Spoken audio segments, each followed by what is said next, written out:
замълчим, господин Сиромахов, и да представим следващия участник. Представям ви Мирослав Дюлгяров!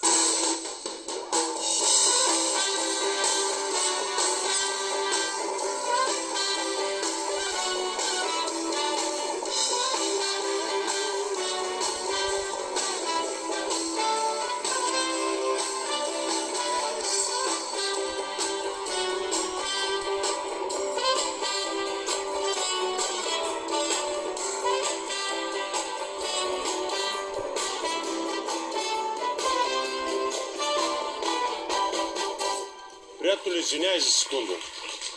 Това преди малко, този дет спечели парите, беше този певеца Крум ли? Крум? Да.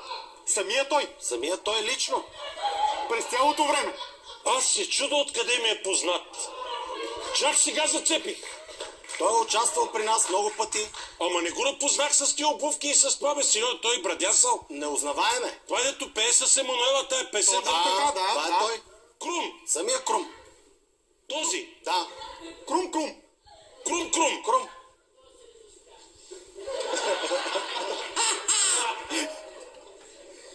Окей, извиняй, приятели. Чак сега включих.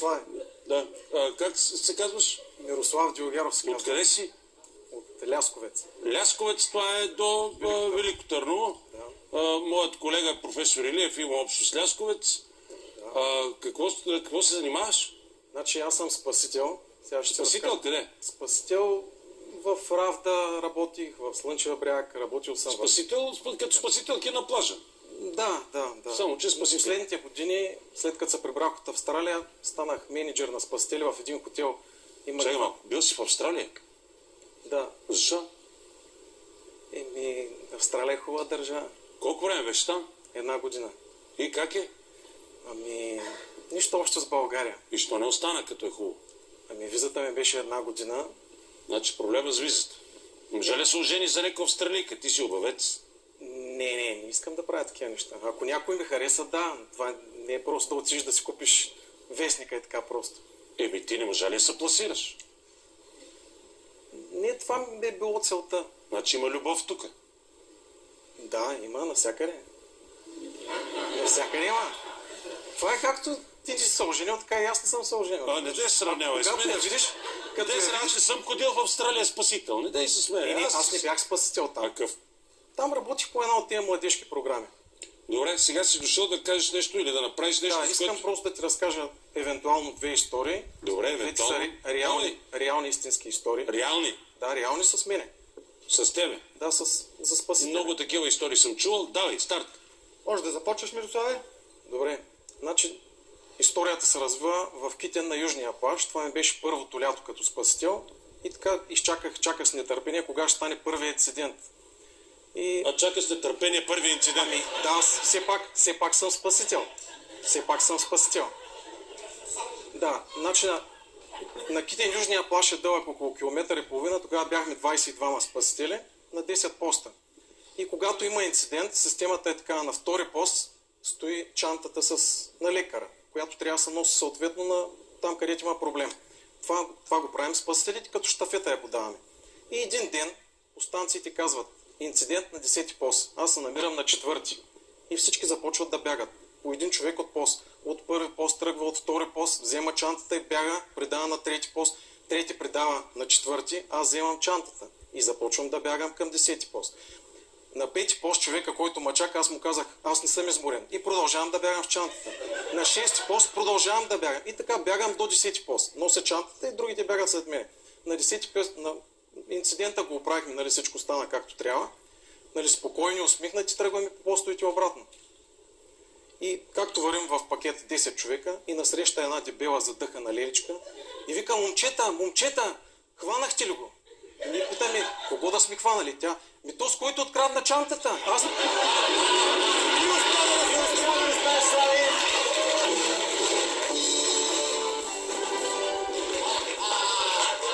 Значи, аз съм...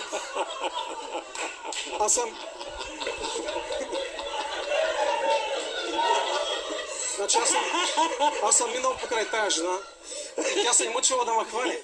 Да ме разбрахме всичко разбрахме. Ще си ми пари. Мирославе, може да отидеш да си вземеш парите, Ела, ти ги взимай спечели. 500 лева, ако разкажеш още една история. Още колко каза?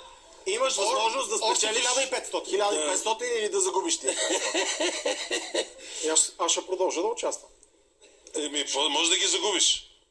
Върни ги обратно тогава. Важно, че имам, Дай ми ги важно, обратно. че имам удоволствие. Както каза симпатичната дама от публиката, поддържа ги, порадва им се, айде обратно. Нова история ли имаш? Значи втората история пак е... Чакай! Засичай. Готов ли си? Да. Старт. Тя е с мене пак. Работих в Гранд Хотел в Къде? Велико Търново. Работих в Велико Търново в един хотел. Да. И предната вечер, значи аз съм в неделя на работа в хотела, в събота вечерта излизам с двама мои приятели в едно заведение. И сядаме така на масата. Аз, Илиян и Емил. Двамата твои колеги. Да. И срещу нас на стената много странно стои картата на Япония с най-големите градове. И ние Как стои картата? Просто на стената закачено. Както... На стената Да, закачена в заведението карта на Япония. Да, срещу нас с всички големи градове. И ние виждаме кой град къде се намира. И започваме да пием някакви бири, някакви неща. И цяла вечер аз и Емо започнахме да казваме на Илиян Фукуока, защото той е малко така повече. Как да му казвате? Фукуока. Като град Фукуока, като в град Япония. Фукуока, да. Да, Фукуока. И цяла вечер Фукуока. На следващия ден... Що му викате Фукуока? Защото той е така стабилен як мъжага. А Фукуока звучи така нещо като много мащабно. Нещо мащабно, голямо. Много Фукуока. мащабно, да. И той е мащабен як и стабилен. Фукуока. Да. И на следващия ден отивам на работа и взимам Емо с мене. Отивам, отварям спортния център. Кое е му? Емо другото момче. Дето е бил което не в Фукуока, той е. Да. По средата. Отиваме, отключвам спортния център, влизаме вътре и чакам клиенти. И по едно време влиза някаква жена. И аз естествено ставам, посрещаме и виждам някаква японка. И много странно, че тя говореше на български. Нали, тя дойде, разпита ма за какви услуги предлагаме, аз си обясних всичко и започнах аз да я питам. Нали, какво прави в България, как знае български, такива неща. И най-накрая задавах невероятния въпрос: а вие откъде сте? И тя каза: от Фукуока. И аз: Фукуока? Южна Япония. И тя каза: ти откъде знаеш къде е Фукуока? Аз и обяснявам, викам: виж сега, в България всички сме много интелигентни. Когото и да срещнеш, всеки ще ти каже къде се намира Фукуока. И тя каза: не, това не може да бъде. И аз викам: Емо, яйла, искате ли да го попитам? Емо идва при мен и викам: тая жена от Фукуока, я му обясни къде е в Япония. Той каза: Фукуока? До Нагасаки, в Южна Япония. Слави за втори път!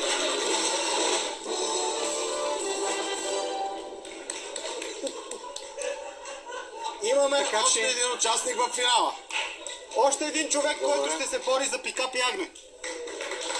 А той тук ще спечели и още 1500 лева, освен първите 500. Заповядай. Това беше Мирослав Юлгаров.